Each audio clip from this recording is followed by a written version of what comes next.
Hi friends, Hans house first ఛానల్కి welcome. ఈరోజు అయితే మా మమ్మీ డాడీ నా బర్త్డేకి సర్ప్రైజ్ చేసిన గిఫ్ట్ని చూపెట్టబోతున్నాను.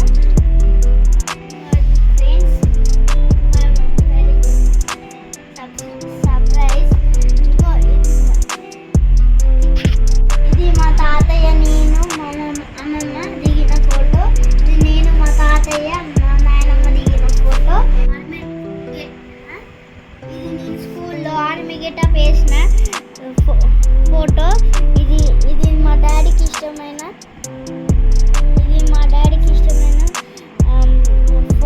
కట్టిన రుమాల్ కట్టిన ఫోటో. ఇది మా మమ్మీ వాళ్ళ మామయ్య ఇప్పించిన గిఫ్ట్ నా బర్త్డే రోజు. ఇది చిల్డ్రన్స్ డే రోజు వేసిన గెటప్.